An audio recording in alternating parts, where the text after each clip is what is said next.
Assalamualaikum warahmatullahi wabarakatuh. Saya Rafifah Naila Asmadina dan saya ingin menjelaskan strategi penyebaran Islam di Indonesia. Mengapa saya memilih tema tersebut?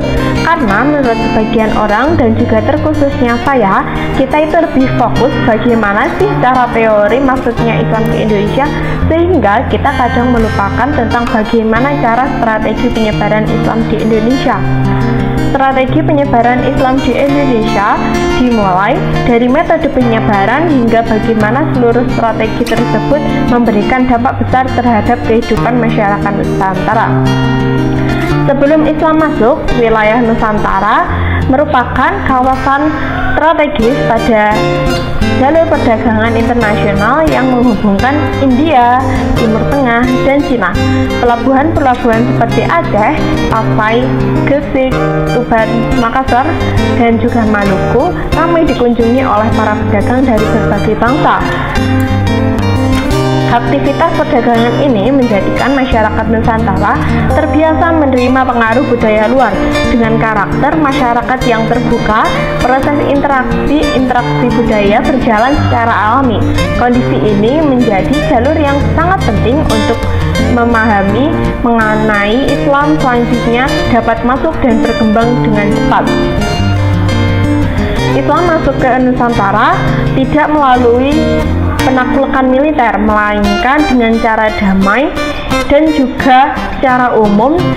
Terdapat beberapa jalur utama kedatangan Islam ke wilayah ini, yaitu melalui perdagangan, perkawinan, pendidikan, keagamaan, tasawuf, kesenian, kekuasaan politik, serta akulturasi budaya.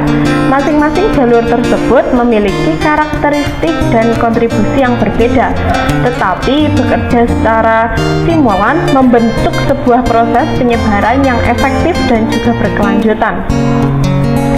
Jalur perdagangan merupakan jalur yang paling awal dan paling dominan pada pedagang Muslim dari Arab, Persia, dan Gujarat telah menjalin kontak dengan dagang dengan wilayah Nusantara sejak abad ke-7 hingga abad ke-13 Masehi. Mereka bukan hanya berdagang, tetapi juga menetap, membuka jaringan sosial, dan membangun hubungan harmonis dengan masyarakat setempat. Etika dagang para pedagang Muslim yang dikenal jujur, amanah, serta disiplin dan interaksi membuat masyarakat lokal menaruh rasa percaya. Dari rasa percaya inilah proses dakwah berlangsung tanpa paksaan. Interaksi yang bermula dari kegiatan ekonomi berkembang menjadi hubungan kultural dan religius, dan lambat laun menciptakan komunitas-komunitas Muslim di pelabuhan besar Nusantara. Selain perdagangan, perkawinan menjadi jalur penting penyebaran Islam. Ketika para pedagang Muslim menikah dengan wanita lokal, terbentuklah keluarga-keluarga baru yang hidup dengan nilai, etika, dan praktik keagamaan Islam. Untuk keluarga ini kemudian menjadi pusat kecil dakwah yang mampu mempengaruhi lingkungan sekitar. Konvensional masyarakat berlangsung secara damai, tanpa paksaan, dan melalui hubungan darah meskipun kekerabatan. Pengaruh keluarga pada hal inilah yang membuat Islam tidak hanya hadir dalam kehidupan masyarakat, tapi juga meresap dalam kehidupan. Selanjutnya, pendidikan keagamaan.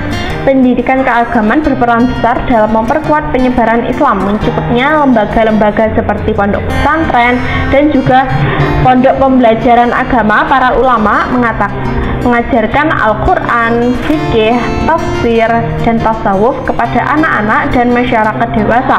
Sistem pendidikan yang fleksibel dan berbasis komunitas ini membuat Islam dapat tumbuh dengan pesat di berbagai daerah, membawa ajaran Islam kembali ke masing-masing daerah. Dengan cara ini, pesantren bukan hanya lembaga pendidikan, tetapi juga agen penyebaran yang sistematis.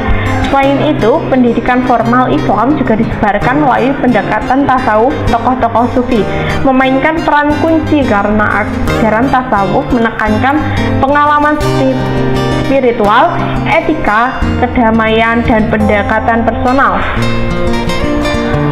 Karena hal inilah yang membuat Islam lebih mudah masuk oleh masyarakat Nusantara yang tidak hanya menggunakan media dakwah, tetapi juga menggunakan media budaya dan tidak mengancam identitas lokal. Kesenian selanjutnya adalah kesenian. Kesenian adalah jalur berikutnya yang sangat efektif, terutama pada masa perkembangan Wali Songo. Tokoh seperti Sunan Kalijaga memanfaatkan wayang, gamelan, tembang, serta sastra Jawa lokal sebagai media dakwah. Melalui sentuhan Islam pada cerita ini, simbol-simbol tradisional masyarakat dapat menerima ajaran baru tanpa merasa kehilangan identitas budayanya. Hal ini membuat Islam tampil sebagai agama yang dekat dengan kehidupan sehari-hari dan tidak memusnahkan budaya lokal, tetapi memperkaya dan memberi makna baru. Penyebaran Islam juga dipercepat oleh jalur politik, terutama ketika para raja atau penguasa telah memeluk Islam. Karena para raja telah memeluk Islam, otomatis rakyat itu cenderung mengikuti karena raja dianggap sebagai pemimpin sekaligus simbol legitimasinya. Kerajaan-kerajaan Islam kemudian membangun masjid, mendukung ulama, dan menyebarkan ajaran melalui jaringan pemerintahan, sehingga penyebaran berlangsung secara formal dan terorganisasi. Jalur terakhir yang sangat menentukan arah intelektual budaya Islam masuk ke Indonesia bukan hanya dari memaksa budaya lokal, tetapi juga menyesuaikan diri. Dapat mengakulturasikan budaya dapat dilihat dari bentuk awal masjid-masjid di Nusantara yang memiliki atap bertingkat seperti rumah-rumah adat dan tidak seperti pada Timur Tengah. Keberhasilan seluruh strategi penyebaran Islam di Indonesia tidak terlepas dari beberapa faktor kunci. Pertama, Islam datang melalui jalur damai dan tidak memaksa. Kedua, ajaran Islam menekankan nilai moral, keadilan, dan kesetaraan yang sesuai dengan kebutuhan masyarakat kala itu. Dan yang ketiga, penyebaran dilakukan melalui jaringan sosial yang kuat sebagai perdagangan, keluarga, pendidikan, kerajaan, dan yang keempat, adanya Islam mampu beradaptasi dan berdialog dengan budaya lokal tanpa menghilangkan identitas masyarakat. Dampak penyebaran Islam sangat kuat. Munculnya kerajaan-kerajaan Islam mengubah struktur politik Nusantara, bahasa Melayu Jawi berkembang menjadi lingua, perdagangan, dan administrasi. Seni sastra, arsitektur, dan hukum mengalami perubahan signifikan Islam dan memberikan warna baru bagi kehidupan masyarakat, membentuk identitas Nusantara yang kita kenal hingga sekarang. Mungkin demikianlah pemaparan mengenai strategi penyebaran Islam di Indonesia. Dengan memahami seluruh jalur dan metode yang digunakan, kita dapat melihat bahwa proses Islamisasi di Nusantara bukan hanya peristiwa singkat, melainkan perjalanan panjang yang melibatkan interaksi budaya, ekonomi, spiritual, dan politik. Islam berkembang bukan hanya melalui jalur yang ada, tetapi juga dengan melakukan pendekatan sosial kepada masyarakatnya. Sekian presentasi dari saya. Wassalamualaikum warahmatullahi wabarakatuh.